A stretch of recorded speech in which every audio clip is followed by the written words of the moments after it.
Miami and Notre Dame, of course, will highlight week one in college football. We're all looking forward to it, regardless of your rooting interest.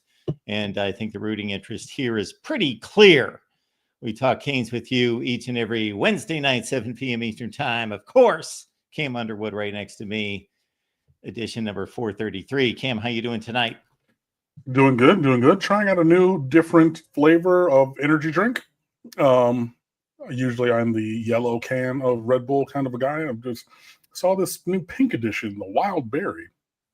Kind of enjoying it. So nice. Yeah, just doing that. But otherwise, hanging out, going downhill towards 4th of July weekend. Hope you all enjoy that and everything, and then get to talk with you and everybody about some hurricanes. So everything is well. I'll have to survey that just because I tap into all sorts of different types of vitamin water types. And that's what I've got sitting next to me right here. One of my best friend's wives suggested this, but it's just a little faint. I don't like it. It's just very suppressed. It's basically drinking water. Yeah. Don't give that. Yeah. No, thank you. But okay. Worth a shot. You get one of those infuser water bottles that has like the little cylinder in the middle. And then you put the fruit in and it has kind of that kind of a flavor and everything. But yeah, nice, Jackson Johnson. I've been into slicing up lemons, drinking lemon water. Got it. Not just one slice of lemon, but I'll dice about 5 slices and throw it in a glass of water. Okay. It's supposed to be really good for you. So I've been taking on the lemon. All right. What is really good for Miami's recruiting class for 2026 and the build out of this program is to sign really talented football players who are big, strong, and fast. And one of those guys would be Israel Briggs, who plays the tight end position. Yeah, man. So one of the latest commitments to the University of Miami, Israel Briggs from Visalia, California, in that 6'5", 200, 210 range. For tight end, and as you're seeing on the screen, this is a guy who can really seriously play football. 247 has him as a top 70 overall player. The composite, which I always reference every year, you guys know this. I don't look at one site's ratings. I go across the board. 143, number 7 tight end, number 17 in the state of California. Just check the chat. George asks a decent question there about the simultaneous broadcasting. I would hope. Anyways, but Israel Briggs, he's in that Elijah Arroyo mold. He's thinner than Arroyo, but this is a kid who will grow into his frame. He definitely has the frame to support, 235, 240 pounds. And this is a kid who you probably don't have to worry about going, across country to the University of Miami. It was detailed by a local journalist there. He has had to, grow up quickly, like a lot of us do. His father is dealing with Parkinson's, so a lot of the daily, routines and things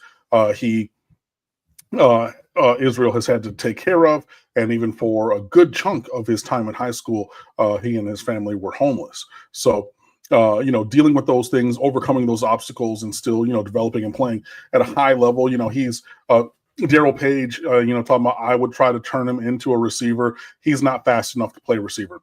I was literally going there with my next sentence.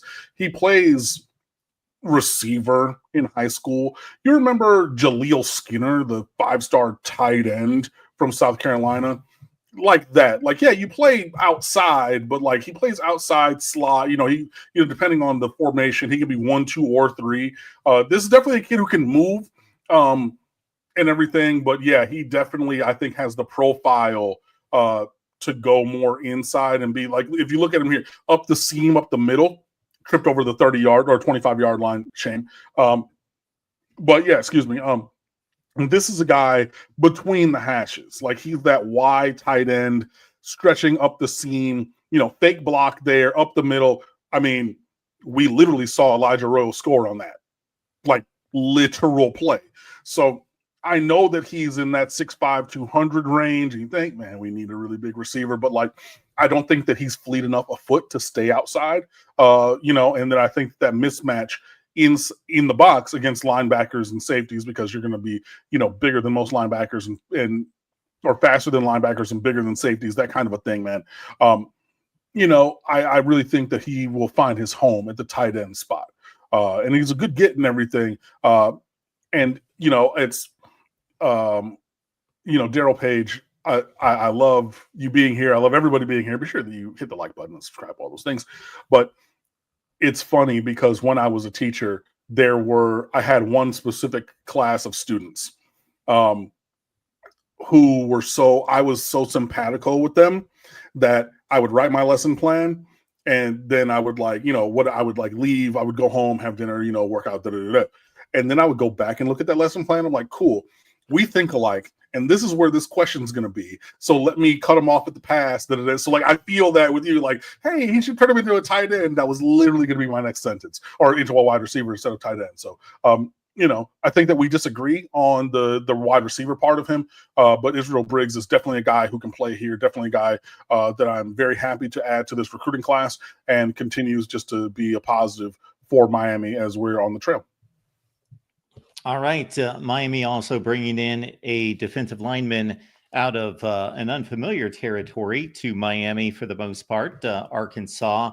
We will get to that a little bit later in the show, but want to give time to our guest because, again, we get the rare treat of a Miami Notre Dame game, one that we have not seen since 2017 at Hard Rock. That's fondly remembered by Miami fans, of course. We got Brian Driscoll here from Irish Breakdown. Definitely not fondly remembered by people like me that were in the stadium that day rooting for Notre Dame. It was a bit rough. I'm sorry. I was in the media. I wasn't rooting for anyone.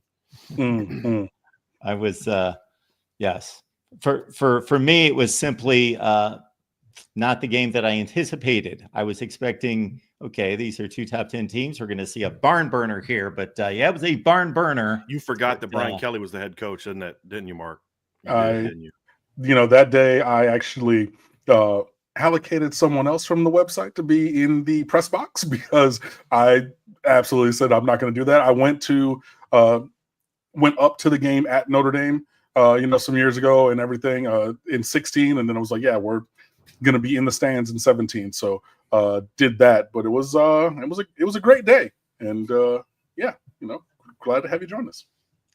Brian Driscoll, Irish Breakdown. And since I get to talk to Cam every week and Brian and I get together periodically, I rarely get to see these two football minds go at it. So I'm going to lead things off. I'll get it kicked off, Brian, and then I'll let you guys slice and dice the X's and O's because we'll start here. And I'm guessing that your response is going to be based on demographics, based on age range. But when we bring up Miami football, the brand, the U to a Notre Dame fan, what is the response? I think there's a nostalgia, even for young people. There's a nostalgia of what they think the rivalry was based on what they've seen on TV. It's going back and watching the 88 game or watching Catholics First Convicts on TV and then listening to older people talk about the rivalry. I don't know that they have an actual appreciation of it because, to be honest with you, the best game that the two teams played in the last 15 years was a year where Notre Dame went 4-8. I mean, that was the one quote unquote good game they played. I mean, Notre Dame blew Miami out in 2010. They blew them out again in 2012. They played a great game in 2016, and then Miami blew Notre Dame out in 2017. So, I mean, if you're under 40, how many times have you seen a good Notre Dame and a good Miami actually play each other where it was a good game? I mean, so I think it's more nostalgia than it is, hey, I've lived through Notre Dame USC. I've lived through Notre Dame Michigan. I think it's just a different animal. Yeah, I mean, I think that's fair. We had our opportunities, and I still cannot believe Jamal Carter did not come up with that goddamn fumble in 2016. Like one of the banes of my existence, like a regret of my life, is having to hear the 4-8 Notre Dame team list Miami as one of the wins in that season. Like I said, I was there. I was at Notre Dame Stadium and yelling at the team and almost got kicked out by the octogenarians that y'all have as volunteers, as ushers and everything. Because I said, yo, pick up the fucking ball. And the guy goes, hey, what are you? look, man, like I'm not even talking to anybody, but like, yeah, but having to deal with that. But yeah, I mean, it definitely is more nostalgic from a time gone by, when the teams played a lot and, to your point, also had competitive games, because only one of the last four has really been competitive. And yeah, so I'm hopeful that this will be a classic that look, 17 is a classic that I enjoy. I was sitting in the front row. Ed Reed, I've told the story on here many times, was giving a sideline interview with Maria Taylor when Trajan Bandy intercepted that ball, left her with her microphone, hopped over the little half wall, because it was before the remodel. You were there, and came and dapped up everybody in my row, for as Bandy was returning that. So that was pretty cool. But from an X's and O's standpoint, first of all, it hurt my heart that a defense coordinated by Alfred James Golden, who couldn't figure out how to stop a paper bag at Miami, led y'all to the playoffs. So I want to start there, obviously, with that transition of him going to to take a new job and leave. Structurally, functionally, from your coordinator, and what to expect from the defense, because I think that's going to be a key. What are you all bringing into the game? Who are maybe a couple of players to look at? What do you expect from the defense for your Irish? To some degree, I think Notre Dame's defense is even more of a question mark than Miami's as far as what they're going to look like structurally. Because at least with Miami, you can kind of look at Corey Heatherman and say, hey, look, I can break down film last year from Minnesota and see what he did that worked. Whereas with Chris Ash, you're like, well, where are you going back to? 2020 Texas, where he implemented the defense without an offseason because of COVID? Are we going back to Rutgers? Are we going back to Ohio State? I mean, it's so different. And is he going to have a similar level of adapting to the modern game that we saw Al Golden go through? Where if you look at what Al Golden did at Temple and what he did, where he's a 3-down coach, and what he did at Miami and how he tried to develop that defense with his D coordinator, and then goes to the NFL and he coaches offense, coaches some defense, and then he comes back to Notre Dame and he's running a completely different type of defense than he did before. I mean, he's an outgrow disciple. This is back in the the 90s, 2000s, 3, 4. I mean, I still remember some of those linebacker rooms they had back at UVA back in the day, with Kai Parham and Ahmad Brooks. Mm-hmm. And it's just such a different defense. And I think the time in the NFL made him a better football coach as far as in the modern game. Right. Will Chris Ash have a similar impact? I hope so. But I mean, we honestly don't know. I don't have anything to point to. I can look at some things we saw this spring and really focusing on fundamentals and flying to the football and playing fast. And I think that's, if he's willing to do in the fall what he did in the spring, I think Notre Dame's going to still be one of the better defenses in college football, because the one thing he's got length, he's got speed, and he's got depth. And, Notre Dame has recruited that position extremely well since Marcus Freeman arrived back in 2021 as the defensive coordinator. So it's going to be a very talented team. It's going to be a very deep team. It's going to be a very fast team and a long defense. But as far as structurally, are they going to blitz as much as they did under Al Golden? Are they going to play as much man coverage as they did under Al Golden? Those are the question marks. But the one thing you're going to see is a defense that is really fast, really athletic. And that's what we saw last year. I mean, I remember having a conversation even with a Notre Dame fan. They're like, I don't know if they can handle the speed of Georgia. And I was like, that's the last thing I'm worried about with Georgia. I'm worried about whether or not they're going to kick Notre Dame's butt in the trenches. Right. One thing I'm not worried about is, can they run with Georgia? And I think that's honestly, Corey, the biggest misunderstanding a lot of people have about Notre Dame now under Marcus Freeman is they still think this is back in the Notre Dame teams. They had big offensive linemen and big defensive linemen, and they're going to ground and pound you. But if they got into a track meet, you're going to be in trouble. I mean, there was a period where that was true of Notre Dame, and they weren't very good. I think when you look at Notre Dame back in the late 80s, I've said this, the reason they could hang with Miami back in the late 80s and in 1990 was where Miami was underrated back then by non-Miami fans was, we all know they had athletes, but they were so good in the trenches, especially on defense, whereas Notre Dame could kind of neutralize that. But Miami was an incredibly athletic team, and people don't realize how athletic Notre Dame was from 88 to 90. And that's what made those games so good. And I think then Notre Dame became this slower, bigger program for over like a 20-year period. And now you look at them and you're looking at Leonard Moore and Christian Gray and Drake Bowen and Kingston Viliama Asa and the guys that bring Jeremiah Love. I mean, when was the last time we went into a season where you could argue that Notre Dame had the best corner and best running back in college football?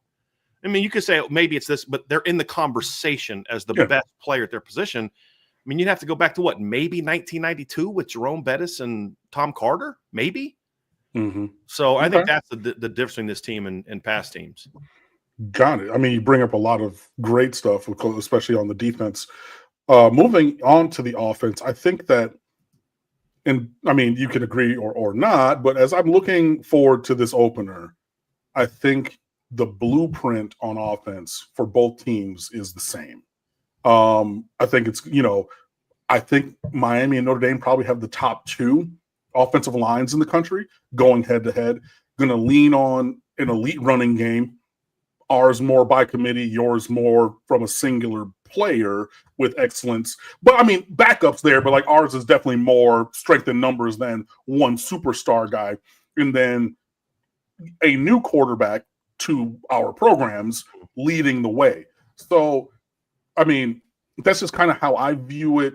What do you think? And especially, with, as Matt in the chat is saying, CJ Carr, grandson of Lloyd Carr, I mean, is he going to start? Is it going to be somebody else at quarterback? Like, I think the components are the same on both sides. We just know who our quarterback is going to be, who's going to be trying to, plug in and do enough in the passing game.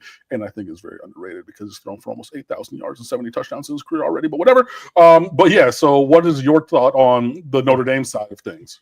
Probably not good to get into a Carson Beck conversation with me then, because I'm not a big Carson Beck fan. The only pushback I would give you is I think one of the misconceptions people have about Notre Dame's running back room is that it is Jeremiah Love and then a bunch of dudes. If you look back at Jadarian Price last year, he ran for over 700 yards and had 8 touchdowns and also ran for 6.2 yards a carry.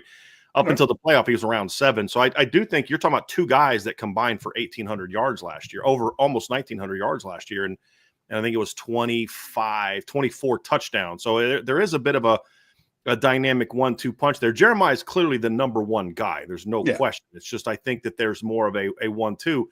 I'm also curious to see how the run game is going to be this year without Riley Leonard. How does that adapt when now you've got more of a drop back quarterback? And no matter who the quarterback is, whether it's CJ Carr or Kenny Minchey, my personal opinion is it's going to be CJ Carr.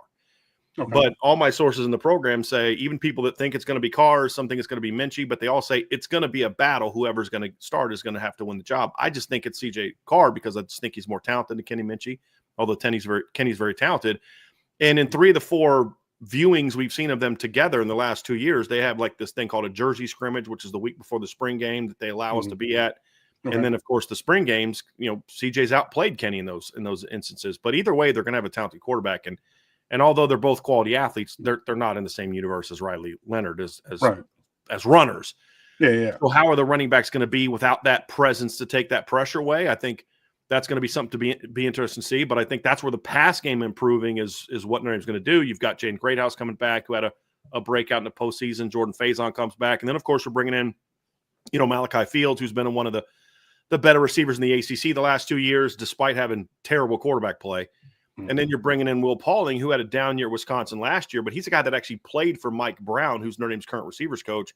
He recruited him to Cincinnati. He then went with Mike Brown from Cincinnati to Wisconsin and had over 70 catches and over 800 yards 2 years ago at Wisconsin playing for Mike Brown. So I think that's the thing that Notre Dame is banking on is they have to be able to take pressure off the run game. You can't just pound teams into submission. You can do it in the regular season, but when you play the Georgias and the Penn States and the Ohio States and the Texas and the Oregons and teams like that, you got to have balance. You got to be able to do both. And when you're playing an Ohio State team, for example, that can do both, you're gonna have trouble keeping up if teams are able to stop your run game. So I think that's been a lot of the focus this offseason is improving that. You've got 2 quarterbacks that are better throwers, but then they really had to upgrade the receiver room, and that's what they certainly did with the guys they have coming back, but then also the arrival of Malachi Fields and Will Pauling. Gotcha. Yeah. And I mean, I wasn't trying to disparage the running back room, but like it's all good. Of the 6 running backs or whatever, on like the top 3 on each roster, it's your number 1 and then some other guys, whereas ours is very much more interchangeable parts. You know what I mean? I didn't take it as an insult to Jadarian Price. I just think a lot of people get so enamored of watching Jeremiah Love that they forget that this kid's a pretty good player too. And, Texas A&M found that out certainly in the opener last year when he kicked off Notre Dame scoring with a 47-yard touchdown run. But I think that's what. But my point is more of that's what makes Notre Dame so good, though. How many teams can take a guy like Jeremiah Love off the field? Take the USC game for example. Jeremiah Love is killing USC in the first half. He's got 99 yards, about over 90 yards rushing. Comes out and on his first carry of the third quarter, he gets hurt. Jadarian Price steps in, and I think he had like 2 carries for -1 yards in the first half, and he ends up with 112 yards at the end of the game.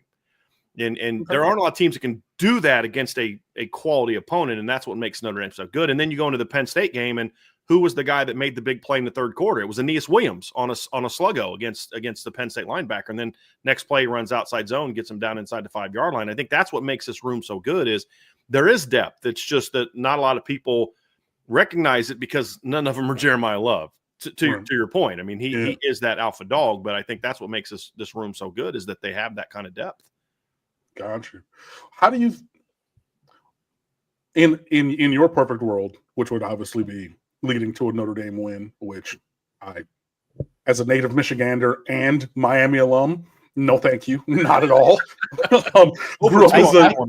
I get it from both sides every week as well, Brian. Being an Ohio State guy, so I don't know how Cam and I get along so well. Still whining about pass interference penalties, Mark. Is that what's going on when you guys talk? Is that what? I'm sorry, I couldn't help myself. Anyways, like I was saying, so far, I apologize. Like I was saying, I'm going to very much ignore that because we got fucking cheated. Anyways,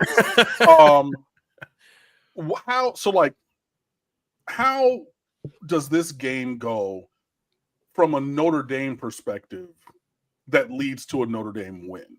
You know, like what are the parts and pieces of the game and how this transpires to lead for you guys, towards victory? I think it really comes down to how well this is a good comment right here. How well can Notre Dame's defensive line play against Miami's offensive line?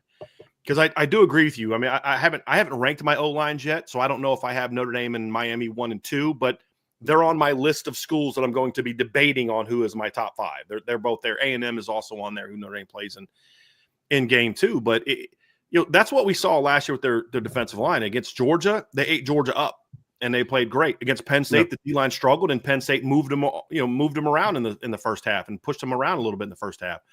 They struggled against Ohio State, and you're running on Ohio State. They can't get pressure on Ohio State except when they blitz, and then that leaves you in man-on-man coverage against Jeremiah Smith. That didn't work out at the end of the game. So it's going to be can they win in the trenches? Can they slow Miami's run game down? And then can they get pressure on Carson Beck? You look at the numbers; they're all great, but the one thing you see when you study Carson Beck's film is when he gets pressured, he does not handle it well. And I don't mean pressure of a big game or big moment. You play at Georgia, you can handle that pressure. I just mean physical little pressure. I think his internal clock speeds up too much, and that's where he starts making mistakes, and that's what led to him turning the ball over a lot more last year, getting sacked more last year. He had some really bad drive-killing sacks last year on top of the sacks, so on top of the turnover. So I think it's going to be that. If Carson Beck sits in the pocket and he has time to throw and gets comfortable, he's going to put in work on you.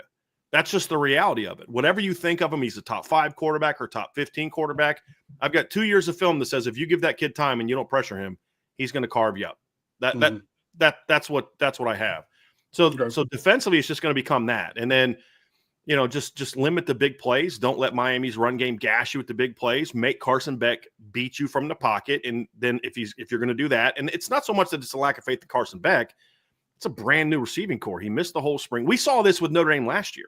So this is speaking from experience where it took Notre Dame's pass game a good month to get anything going because Riley Leonard missed the entire spring dealing with an injury. So there was bad timing. There were drops. You couldn't get on the same page. It's going to say, I'm going to make those receivers beat us. I'm going to make the O-line protect the quarterback. Well, I know Miami's O-line can run the football. We got to make sure they don't run the football on us. Looking at it from the Notre Dame coach's standpoint, put them in some uncomfortable situations and make Carson Beck beat us.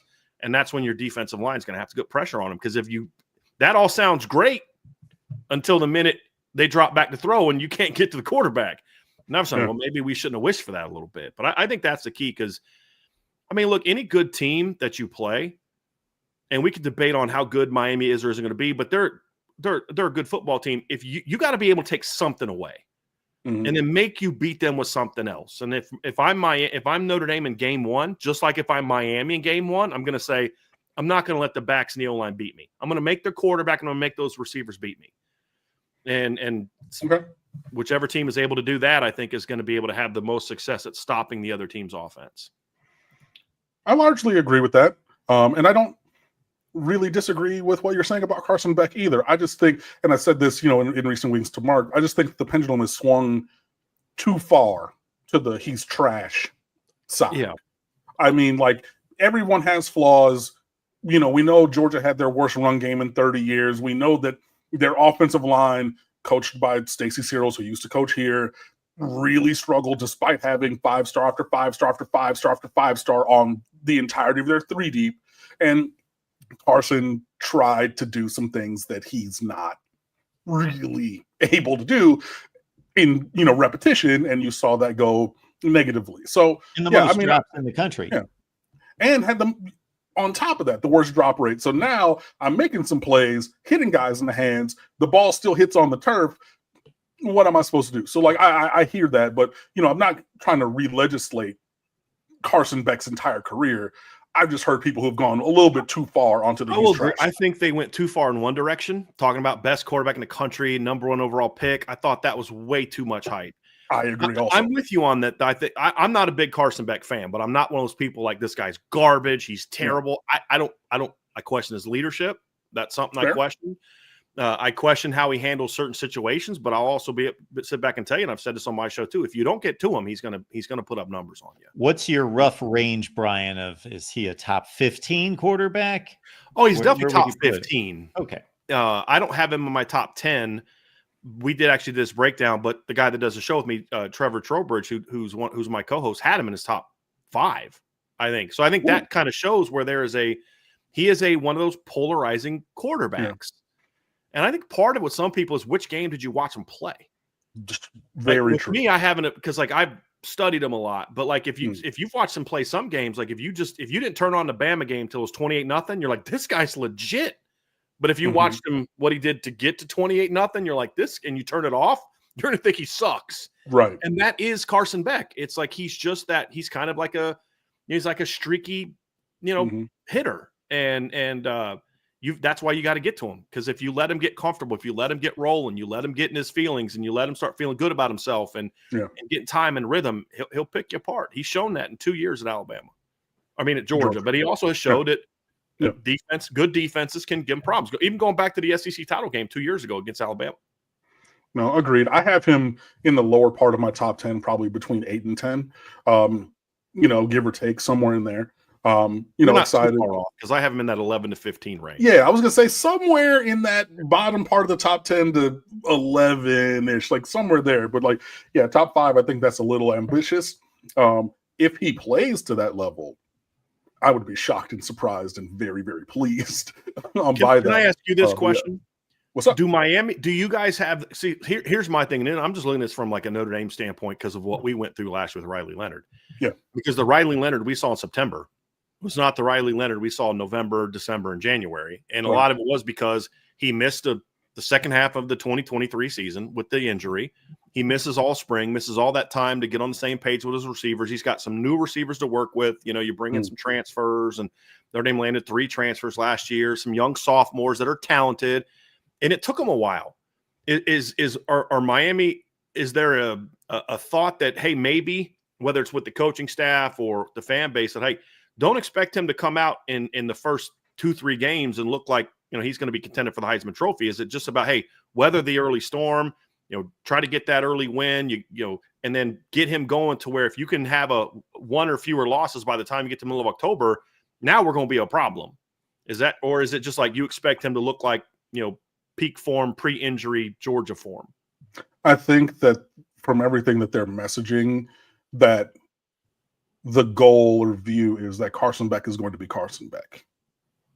Take it for what it will be. I think that's a little bit of state-sponsored propaganda, and I think, like, he is full go in workouts, seen that, heard that, read that, from all kinds of things. But, to your point, we do have, 3 freshman receivers. We have 3 transfer receivers. We have, Miami lost their top 6 receivers, including running backs and tight end from last year. And a lot of them are getting paid to play football now. And then you have Isaiah Horton go to Alabama to be second string, but to play down there. Still getting paid to play football, just at another school. Hey, well, in a different way, but his valuation in his mind versus what our valuation of his skills, there was a mismatch, and he went somewhere that could more match what the number was in his head. But you're turning over everything. You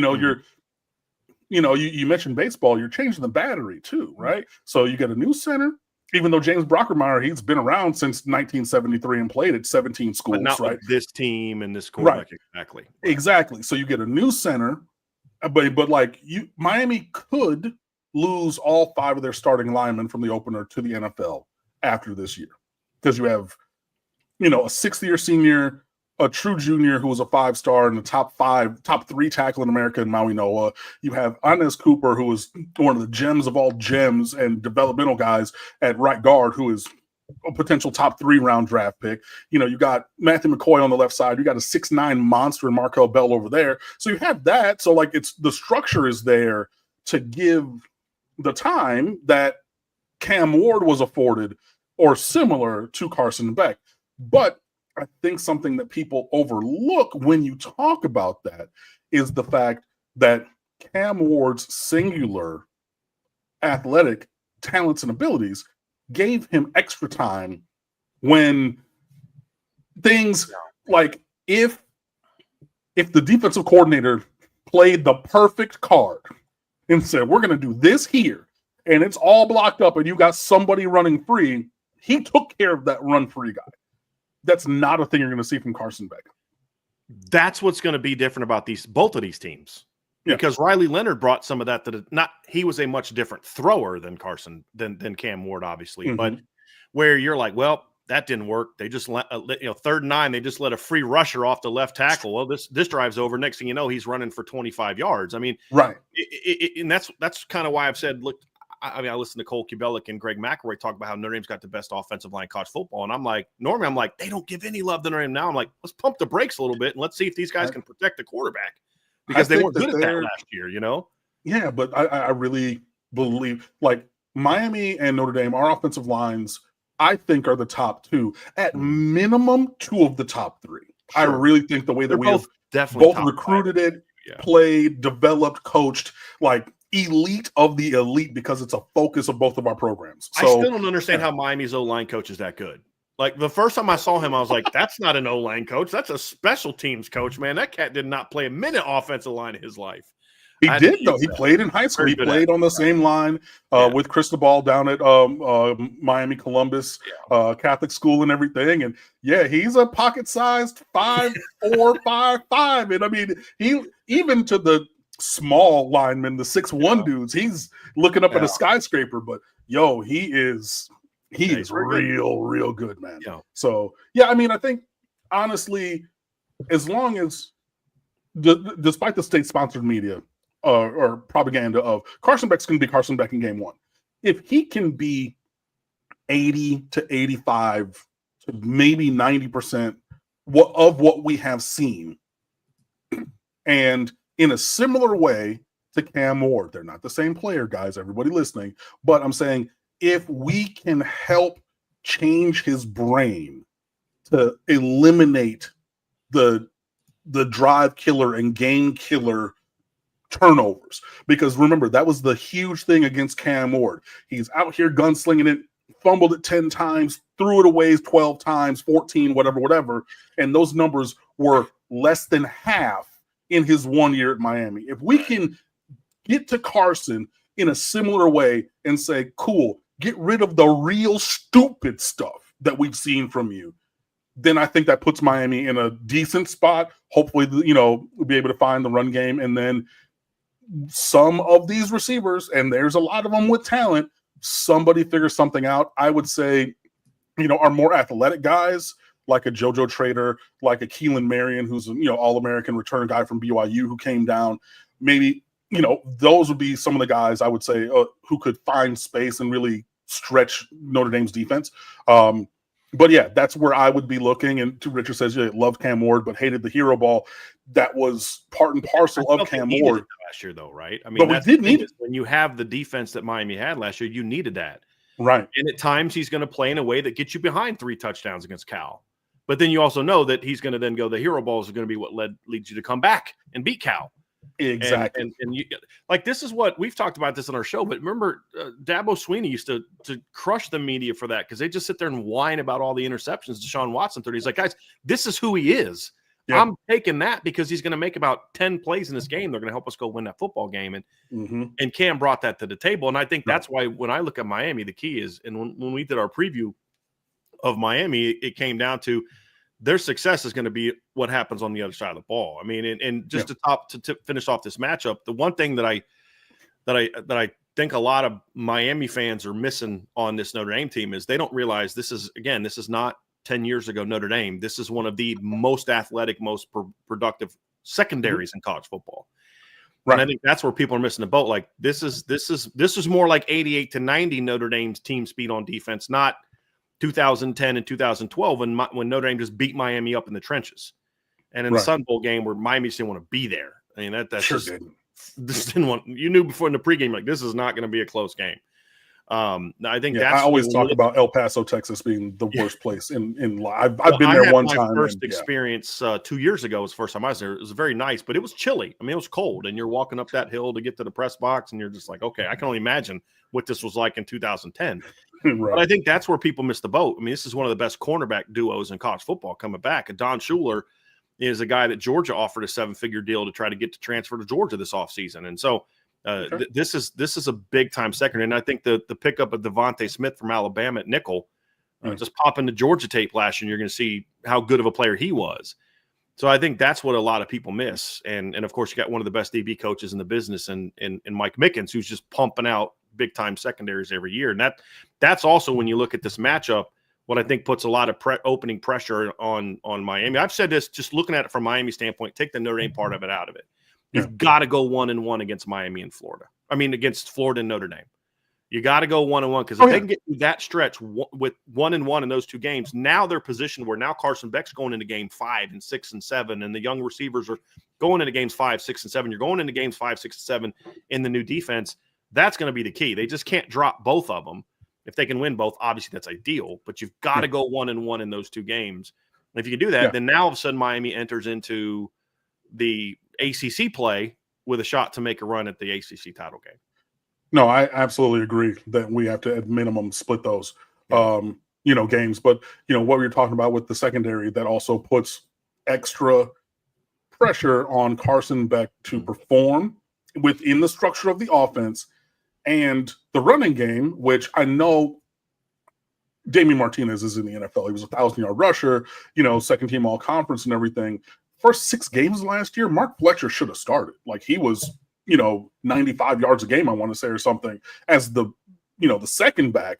But then you have Jordan Lyle, who, has the program record for longest touchdown run. Then you get Marty Brown from North Dakota State, who burst on the scene as a redshirt freshman for them and won the Jerry Rice Award at the FCS level for the best freshman. He comes in, is another bruiser, and then there's other guys there as well. And I mentioned all of them, and Gerard Pringle, a freshman, and Chris Wheatley-Humphrey, a redshirt sophomore, because it's going to take 3 or 4 of those guys making a positive impact in the run game. Because, if we're just going to sit here and say this unproven group, and I don't know if I believe what George just said, but I think in the chat, he's a UF fan who's always in here, but he said, Mario said basically we don't have a number 1 receiver, but we don't have a number 1 receiver right now. We have a bunch of potential guys.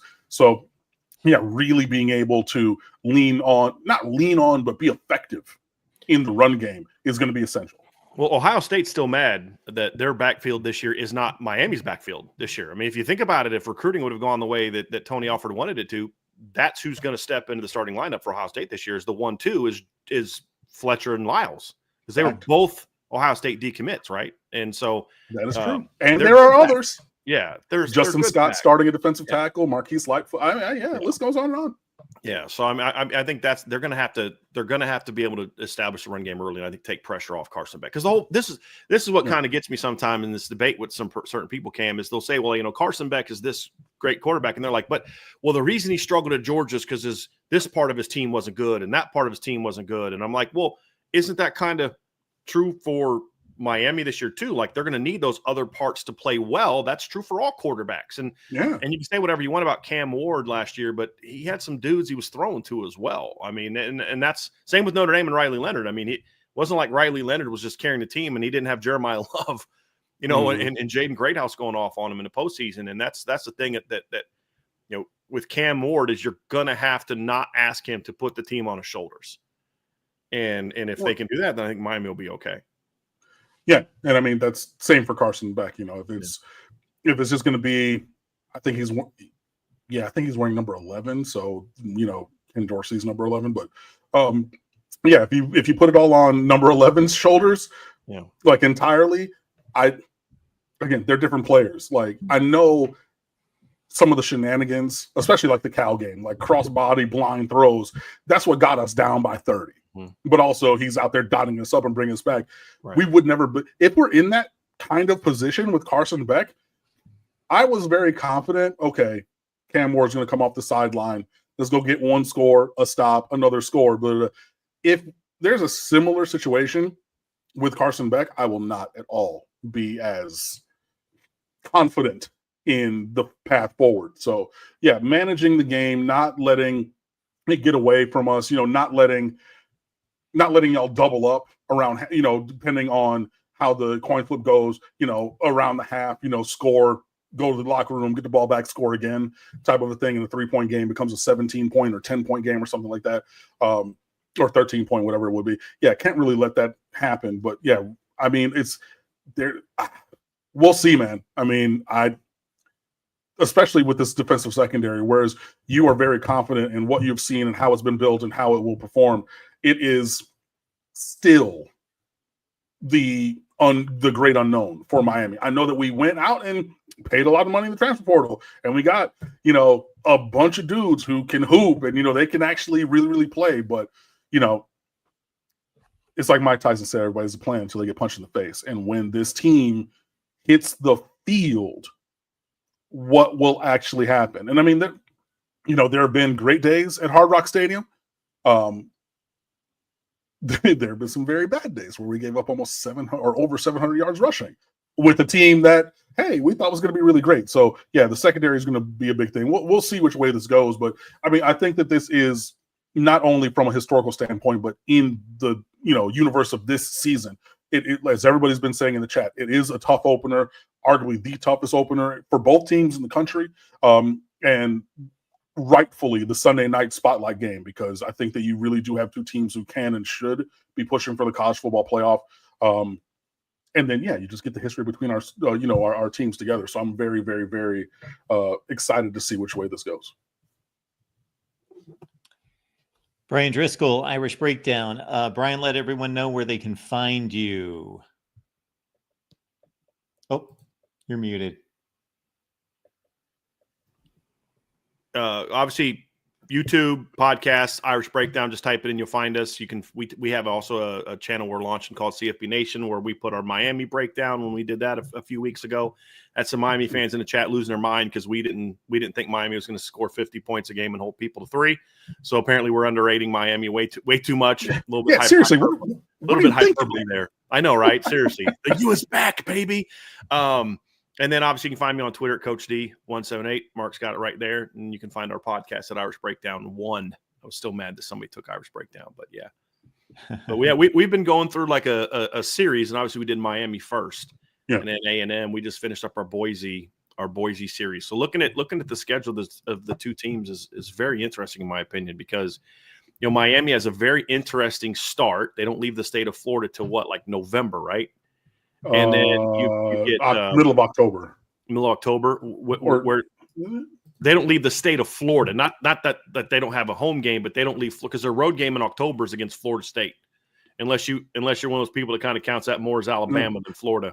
No, I was just mistaken because I thought there was one a week earlier than it is. So yeah, we don't leave till November. You're right. And then you've got that really interesting stretch in November where you're on the road 3 or 5 weeks, and then you're going to play a couple cold games at the end of the season, most likely. And then Notre Dame, obviously, I don't know that Notre Dame has any elite teams on their schedule unless A&M or Miami turns out to be elite. But there's just good teams week after week, so they both have, I think, very intriguing schedules and a lot of the same teams, which is going to get interesting when we get down to the end of the season. And I just think when I look at Notre Dame, it's like this is the kind of game you've got to finally start to win. I mean, you talk about what are the things Marcus Freeman has yet to accomplish.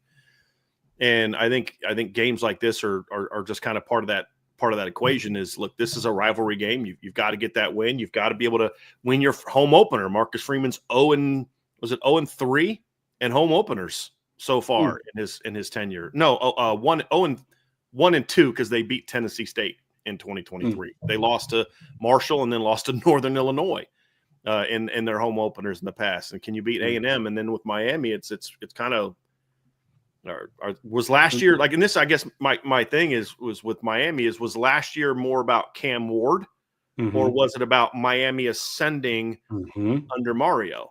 And I think you could say the same about Notre Dame is it was about, Riley Leonard and Al Golden's defense or is this just the beginning of things to come? And I think that's a big question for both teams this season, which I think adds intrigue to this game because win or lose, they both need it to be a competitive game. You've got to avoid what's happened in a lot of these matchups in recent years, and you keep it 4 quarters. Because look, if Notre Dame can get to the playoff after losing at home in week 2 to Northern Illinois, neither of these teams are getting knocked out by what happens in the opener against each other. But you've got to come out of that at least feeling like, okay, we at least did something. We made a statement. If you're Miami, hey, we played the defending national champs down to the wire, or we national runners up. Excuse me, I wish. And for Notre Dame, it's like you got to do something you haven't done in a long time. Last time Notre Dame beat Miami at Miami, I don't think I was born yet. Yeah. I'm almost 50. I think it was in the 70s. Yeah. So that's just those things is can you start to do the things that your program hasn't done in a long time? That's when you're quote unquote back is when you're doing things like that. And I mean, like, that's why I haven't said that phrase that you mockingly said earlier, because I don't believe that about Miami. I hate that phrase, but period. Whether it's Notre Dame or Texas, I can't. Notre Dame's back. Okay, then they go play Oregon State in the Fiesta Bowl. And you're like, no, they're not. It's just like, just win a championship, then you're back. For teams like this, for these type of programs. Right. Yeah. No, I definitely hear you. And, similarly, can Miami do what Miami's not done recently?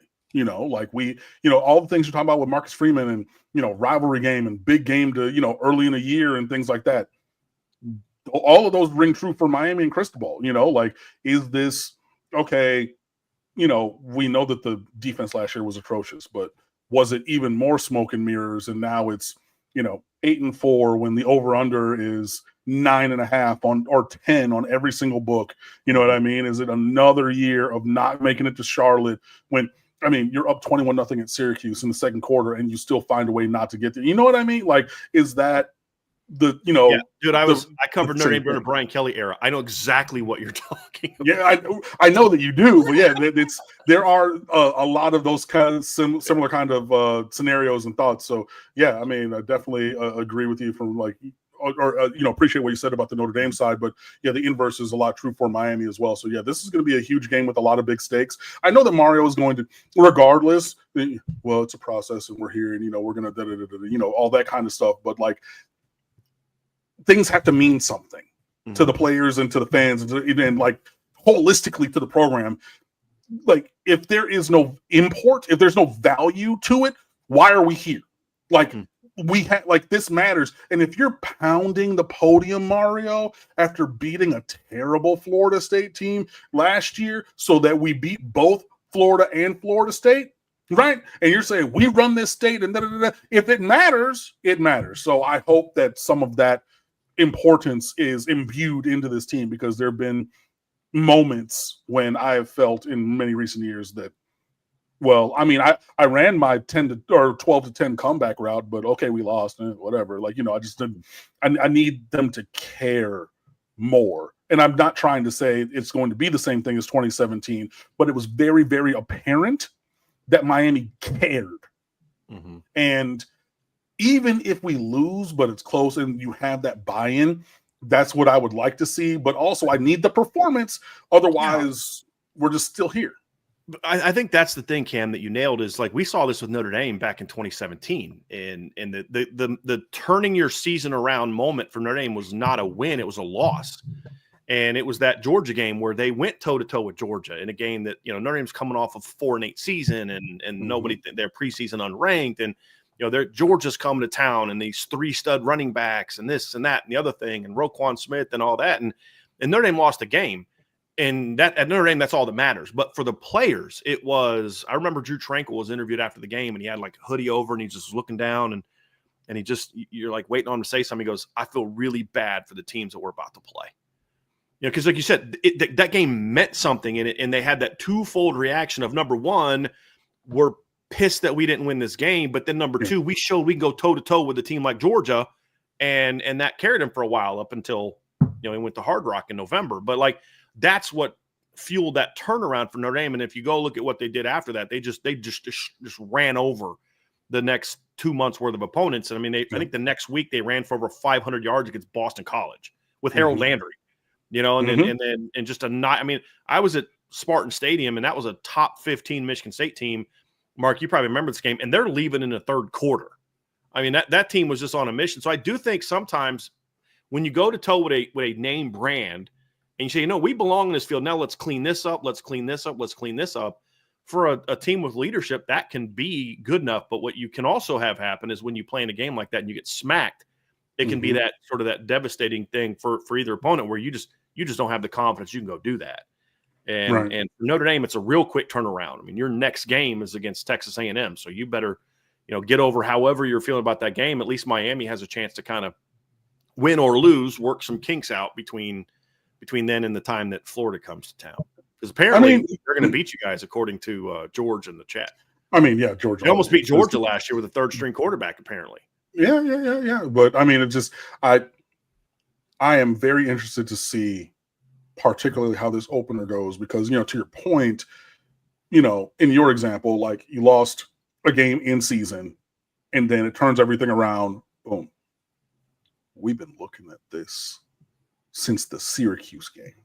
You know what I mean? Since Thanksgiving week.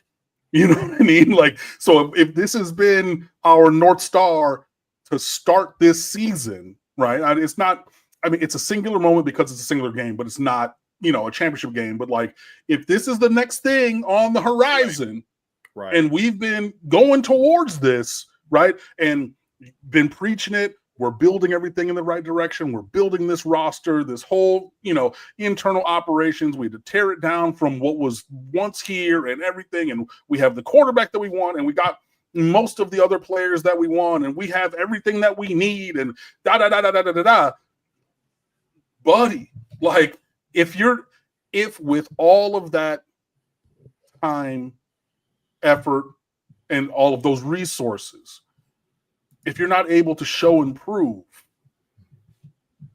like, then with what amount of time, effort, and resources will you be able to? Like, I get it that, we've been building, but it's a thing that I've said about Miami recruiting forever. There has to be proof of concept. Right. And why do you think Notre Dame's rolling on the recruiting trail right now? Is it just because they like Marcus Freeman, or is it because they like Marcus Freeman and Notre Dame just gave you a proof of concept last year that they can go 14-2 and beat Georgia and beat Penn State and go to the championship game, go on the road and beat Texas A&M? That's exactly right. And that's the thing where all these programs to be back, you have to start doing that on a regular basis. Because when you were there before, that's what you did. I mean, when you think about, I've made this statement on the show from 87 to, I think it was 87 to 91, Miami won 3 titles. The 2 years they didn't, what happened? What did those seasons have in common? They lost to Notre Dame. Like, and when you look at Lou Holtz's tenure and you look at his record against, I'm making the point that, like, when you're those, don't even get me started on that. Let's go watch that Eddie Brown touchdown in the corner of the end zone. So, like, but no, that's a valid point. I'm not going to dispute that. Right. Also, as well, in addition, Cleveland Gary didn't fumble, but I hear you. Right. So if you get that touchdown and Eddie Brown doesn't get that one, we're at the same score. But the point is that's when they were running things. And Notre Dame was – why did Notre Dame not win the title in 89? They beat 7 top 15 teams that year. 7. But why didn't they win the title? because they got beat by Miami. And that was my point, is when you have the next year, Miami has 2 losses, the game that kept them out of playing for the title, getting beat by Rocket in 1990. And that, my point is, when you're there, if you look at all the big wins back then, what were those teams doing? They were both independent. They were going all over the country to play everybody, and they were just whooping everybody except each other, right? I mean, and they were kind of going back and forth. And that's when you're back. You're winning titles, and I'm taking on everybody because you aren't going to beat us. If you go look at Lou Holtz's record against top 5 teams his first 7 or 8 years, it was ridiculous. It was like Urban Meyer's. That's when you're back. Right. And I think that's what Notre Dame still has to prove, but I think Notre Dame is closer to it, but that's what Miami's going to have to prove, as you said. But I think that's what makes this game big for both teams is you beat A&M last year, but all of a sudden, if you lose to Miami, then nobody cares as much about that last game. Now you've got 2 losses in a row, and and that's how fans are. But honestly, when you're a fan of Notre Dame or Miami, that's how you should be. You should hold your team to a high standard. Well, and I mean, on the flip side for Miami, I mean, you lose to Notre Dame, you got 3 losses in a row. Yeah, because then you got Syracuse bowl game, and then didn't make it to Charlotte. Although I put an asterisk on the bowl game, that wasn't going to be a competitive game if Cam Ward doesn't sit out the second half of the game. Check back in on this very show.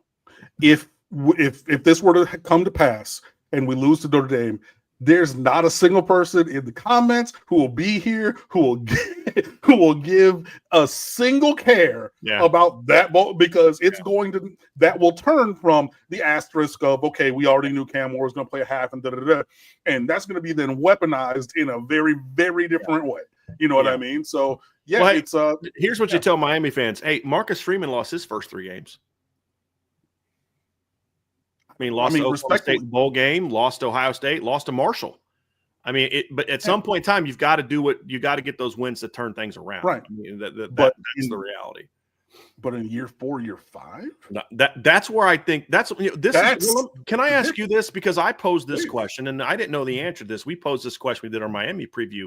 Yeah. What's the temperature with Mario right now? Like, because I look at it like this. You're in year 4 at the U. In today's era of the transfer portal, I don't want to hear about slow rebuilds at big time programs. I don't want to hear it,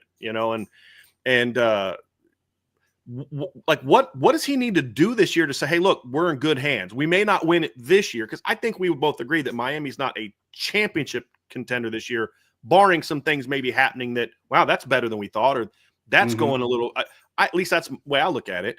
But what does he need to do to say, hey, we're going in the right direction?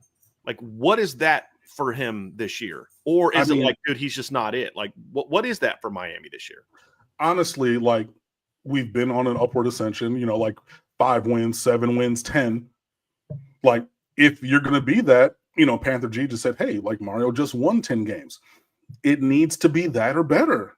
You know what I mean? Like, it just needs to. So just no regression. We cannot have regression. Like, I know that most books have the over under at 9.5. Got to be over. Right. And that's my contention. And you got to make Miami's more than 9 over against the schedule they play with all that they lost last year. Then, like, and this is kind of where me and my guy Trevor go back and forth. He thinks he had Miami at 8-4. I think I had him at 9-3 or 10-2. But I think that's the key is if you don't regress with all you lost, then I do think that's actually a step in the right direction. Yes, no, absolutely. But it needs to be, honestly, 9-3. It would have to be. That's got to be the floor for you. It has to be the floor. And it has to be some kind of crazy, close losses. But, like, I really am not accepting of 2 ACC losses, but then I'm very much not accepting losing to y'all and them people from Alachua County. So then is it like, do I take that and then have 1 loss and make it to Sharp? But, like, even come hell or high water or whatever the formation is, I would say that 9-3 has to be the floor, and it has to be that with very, like, the narrative surrounding, if it's 9-3, the circumstances and narratives of the 3 are uber importance, but like 10-2 being the like where the water finds its level, like that's the thing. And we've been hearing this from Mario. Cool, we needed to get the guys in. Ruben Bain's a junior this year. Or Francis Mauinoa, number 61 at right tackle. This is his last year because it's going to be a top 10 NFL draft pick. Like, you had to get all these guys in. You've done that. We took the stupid losses. You didn't take a freaking knee against Georgia Tech, and everybody. My aunt, who doesn't watch sports, called me that Sunday and said, "Hey, didn't you go to Miami? Isn't that your team? What happened with the?" That was the level of failure that was. That it hit like what ABC Morning News or whatever. Good Morning America. There, Good Morning America had that. That's the kind of failure. But to me, yeah, you have to hit that 10-2 is where water finds its level. You win one or both of these games, you find a way, and you continue to develop the guys at the positions where you really haven't, which to me are wide receiver and in the secondary, because we've had this elite level recruiting. And so you're talking about, we got all the guys, well, not all, but a lot of the guys that we wanted, they're not playing like it. They are on the defensive line. They are on the offensive line. They are intermittently linebacker, but at the, the high skill, positions, you haven't had that. But we need to see that. So all of that putting together, I think that's where it is. But in general, there's no temperature on Mario's seat. We paid way too much to get here. He's buddy with everybody in senior leadership, that bought him up off of his contract in Oregon. So he's going to be here. Now you got to show him prove with wins on the field, my guy. So at the end of the day, sorry, Mark, let me say Miami goes 9-3. They lose a 4-quarter game against Notre Dame. Okay. Let's say they lose on the road against SMU, who's as good as they were last year, just for argument's sake. And then one of Tech or Pitt on the road at the end of the year, but you beat Florida, you beat Florida State. Do you at least say, okay, we're seeing progress? Because I think if that happens, you're seeing some young guys, your running backs, you're seeing some guys step up. Because I just look at it, I think they actually get, with the exception of Clemson, I think they get several of the best teams in the ACC this year, including a couple. And if you look at what Pitt was before Eli Holstein goes down, like, and if you want to talk about like best linebacker rooms in the country, and cats at Pitt can play now. Like, I just feel like I see a scenario where as long as they're competitive losses, I feel like, okay, I've learned something positively about Mario Cristobal. I even said about James Frank, and Mark knows I crushed James Frank, still do. But I was like, the way they lost to Notre Dame and the way they lost to Oregon, kind of said, okay, maybe that he's starting to figure it out a little bit, where his teams are a little bit more competitive in some of those moments. The only thing that would be the big negative from your 9-3 scenario is that means we're 9-2 or 8-1, or like we're 8-2 or 9-2, and then lose in November on the road to Virginia Tech a little bit. You know what I mean? Year, right? Yeah. So even if we get there, right, we're in November where championships are won at either 8-2 or 9-2 in the penultimate or ultimate weeks of the season, and you still find a way to like that. So you becomes the thorn in the side. Better to like lose to a Louisville than SMU, but then dominate. No, Louisville. No, not Louisville. Well, I mean, what are your options? You've got Florida, Florida State, Louisville, Stanford. I don't know. I don't know what your non-late season options are for in my scenario of being 9-3. Right. None of the above at 10-2. Like that's right. But seriously, that's why I'm pointing at 10-2 as being where things need to go. Because if you continue to lose late in the season, now there's other kinds of things that come into the scenario of, okay, are you able to sustain this greatness? Are you able to figure out how to get your system to work across the entirety of the season? Like, I hear you and completely like fair. I think 10-2 with all you lost last year and a first-year defensive coordinator. Yeah. I think that's a say, hey, look, Miami's they're at least selling where there's a new floor in Miami. Yes. 9-3 could also Freeman did. There's a new floor at Notre Dame of 10 wins. Where like if you can't go below that. I think that was always a problem. Miami's you'd have one good year and then the next year you go 5-7 and Notre Dame kind of went through some of that. Hey, you're in the title game and the next year you lose to South Florida. Right.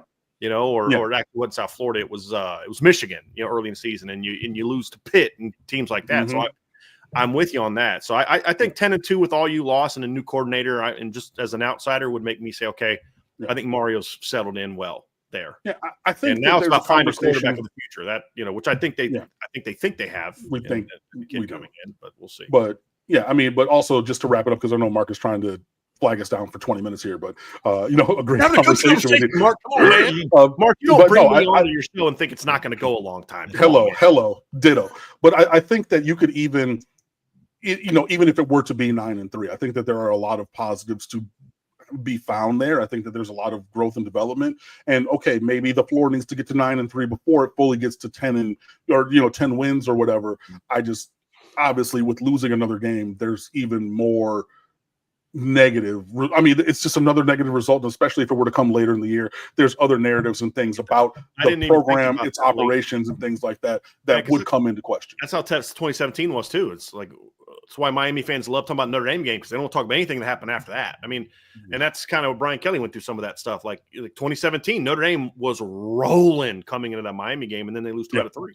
And now it's like I don't even want to talk about the last 3 games. I don't know talking about. They didn't play any games after beating Wake Forest. What are you talking about? I get it. I get it. Yeah. There's a pretty conceivable scenario in which Miami loses 4 games, and the 4th is an ACC championship game because they lost 2 non-conference games to Florida and Notre Dame, but they go 7-1 in the ACC, but they've got to face a top 5 Clemson team, and Miami fans aren't going to love 9-4, but they just went to the ACC championship game. You're putting this Florida loss into the universe, and I don't like that, even as a hypothetical. I know what you're talking about, Mark. I'm a guy I of feel like scenarios. that would be perceived as a big step back. Losing at home to Florida after what you did to them at their place, I think, and then especially if you also lose Notre Dame like that, that's when I think things start to temperature turn up a little bit. And then you have, and we're one of 3 things that have it. We, after the Florida game, game buy. So you got 2 weeks in 3 where there's nothing to do but hop on here Wednesday night at 7 and talk about the way that things are going wrong. Oof. Don't ask me to come on that show. Okay, I'm gonna pull that one back out of the universe, and I'm gonna interject what I originally was going to interject. That just flew out at the last second. What the hand gesture was for about 10 minutes is like a caller asked me a couple hours ago about Luke Fickell. What's he need? What would be your evaluation on Luke Fickell going forward this year? So I'll say it this way because you guys kind of danced around it. For me, there's a lot of teams in college football from year to year that finish with an 8-4, 9-3 record, and they play a couple games that are significantly at a higher level of opponent than everything else. And I think Miami usually falls into that, where they've got about 3 games where they play really strong competition, and then there's a drop. And it's the Virginia Techs and the Georgia Techs and the Virginias and that they should take care of. So it's more about, yes, the first criteria is always, what's your record? Tell me your record. Don't tell me anything else. Let's start with a record. Absolutely. But for me, it's then let's evaluate how competitive is this one of those 9-3 teams that's a bit of smoke and mirrors. They weren't really that good against the good teams, and they beat everybody they were supposed to, but there's still this wide gap between them and the elites. Or is it a 9-3 where, oh man, they took Clemson to the wire in the ACC championship game. They took Notre Dame, who then went to the semifinals of the playoffs, to the wire, and they're a really good 9-3 team. That's how I was looking at it, Mark, is like if you lose to Notre Dame in a close game, you lose to SMU in a close game, and you lose to anyone other than Florida State in a close game, that means you would still have – so let's say it is Pitt in my scenario. That means you still beat Florida, you still beat Florida State, you still beat Louisville, and you still beat the other of Virginia Tech and Pitt. Like with all you lost, I just feel like that would say like, okay, they're at least – treading, that's what I say, that new floor, that you've got to set the new floor before you can reach your ceiling. And that's why I think that the 2013 season was so important for Notre Dame to finish the way they did, because it set a new floor to where they were on the verge of, I mean, you lost to Clemson and Louisville, and it's like, okay, where's this thing going to go from here? And then, of course, that changes. Yeah, and I mean, 9-3, I mean, I have been tough. I am tough, but it is not, the sky is not falling at 9-3. Yeah. But at the level that we aspire to be, sure, when you're, between 9-3 and 10-2, Yeah. we're firmly in hair splitting territory. I mean, I know I don't have any myself, but we're firmly in hair splitting territory now. And those kind of things, those small details do matter and make the difference. So yeah, I mean, it could come to pass with that scenario and things. And I do think that 9-3 or 10-2, somewhere in the, I mean, as long as it's on immediately either side of the over-under number, like if our over-under is 9.5, which it is, I don't need to see no 7 or 6 this year. You know what I mean? Like, isn't that 6, what 7, Schnellenberger 5? did though? I mean, he set a new floor at Miami. It Well, didn't happen absolutely. overnight, but it's like, okay, 9-3, 9-2, and then you had the one small dip. And then, I mean, I think that's what you got to do at a place like this that's been down for as long as it has been. That's what Brian Kelly did at Notre Dame to a degree also. I got to give him credit for that. Is the floor was like when they went 9-4, you were kind of like, what the heck happened? And I think that's kind of where Miami is. And somebody asked, what about Notre Dame at 9-3? All heck is going to break loose, because that's the whole point is you've set the floor here. You've got to stay within that. So it's like if Notre Dame goes 9-3, well, no, the floor is you got to get back to the playoff because of what you just did. And that's the thing is once you set the floor, you've got to stay close to that. Whereas Miami going 9-3 is not a big drop off, in my opinion. Especially with all they lost. Notre Dame going 9-3 with what they have coming back is what the heck happened?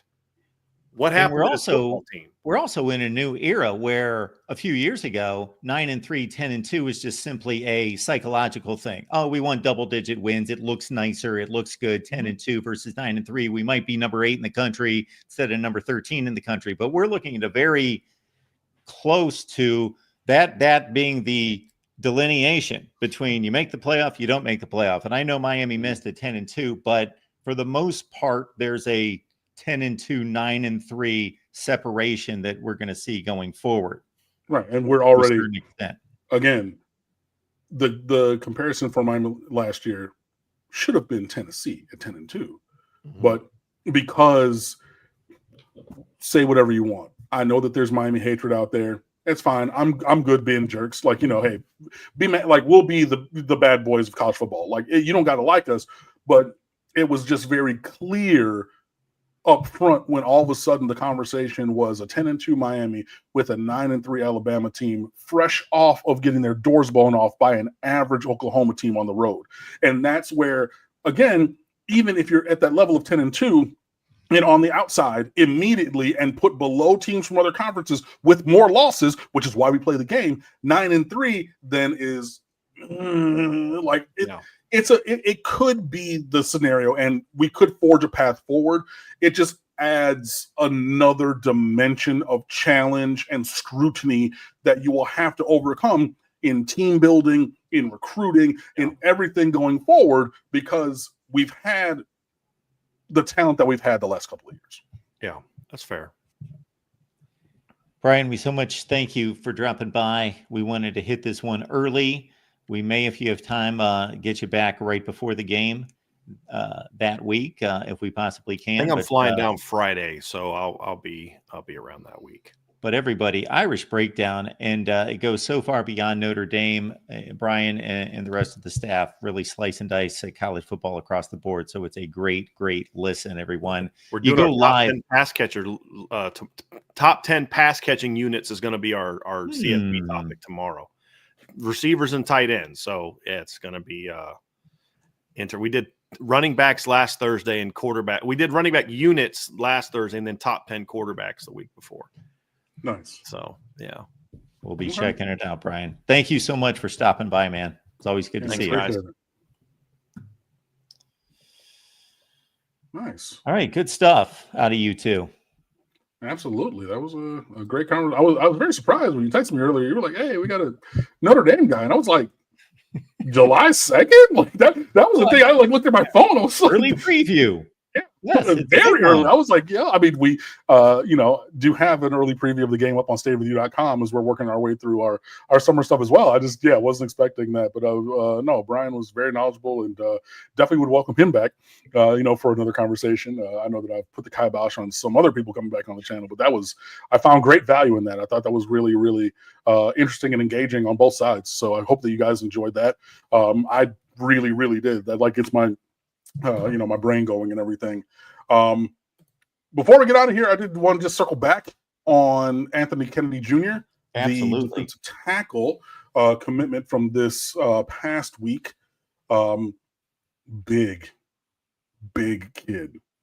6'4", 334 from Little Arkansas Rock.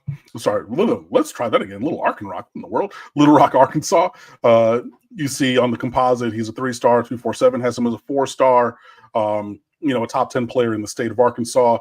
This is definitely a needed get. You have him in this class at defensive tackle. You also have, the other guy. I was just looking at the list, Tyson Bacon from Hoover, Alabama. Also, I know that there were some people, New King God, I believe, who was in the chat before saying Miami just needed to take, more developmental guys, or like there's been no defensive tackles in this. Like, that's simply not true. Now, we haven't gotten everybody, but if you look at this, this is a big kid moving like that. You know what I mean? So getting him in this class is really nice. I believe that, sorry, I got to go back to his page, over Missouri, which is the other team that he took an official visit to. So yeah, big upside. And he's just a big kid, and he moved, like, he plays inside and out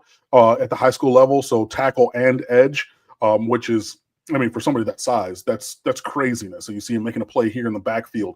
So yeah, man, you make your hay where you can, and you get the guys that you can get. And I really like this take in a vacuum by itself, as in not paying attention to anybody else on the board.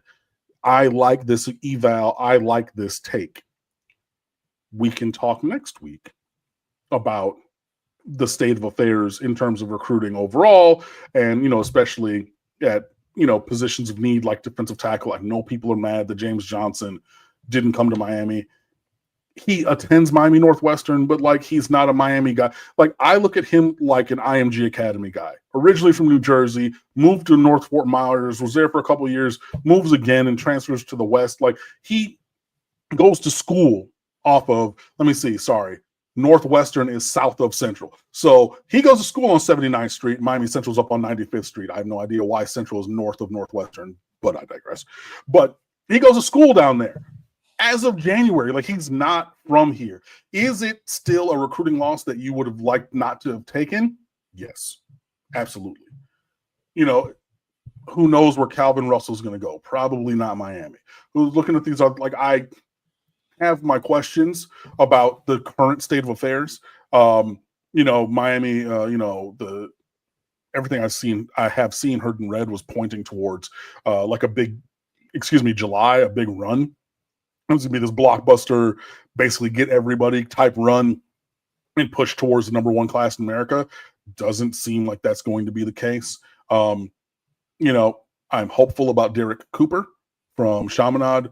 And then maybe you get another one, and then, clean up on some of the other B tier prospects on the list, and then set a course for the regular season. But we will see. But I just wanted to give Anthony Kennedy his due, because I know that he got preempted by that great conversation with Brian from the Notre Dame side of things and whatnot. And yeah. So everyone that checked us out on the Notre Dame channel, keep in mind, if you just love college football talk, you can join Cam and I. Just flip on over to the Miami channel on Wednesday nights. We do this every Wednesday with Miami football talk. So we welcome all fan bases. So Notre Dame fans, jump on over Wednesday, 7 p.m. Eastern time, talking Canes, and understand your opponent for week 1.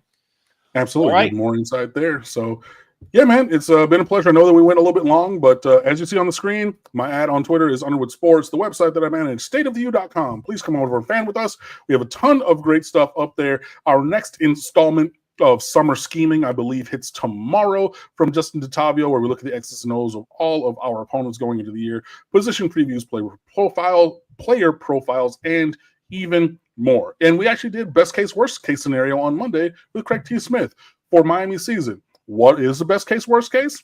Click on the link, stateoftheu.com, and then you will find out. And on behalf of Mark, for myself, and Brian, thanks so much for watching.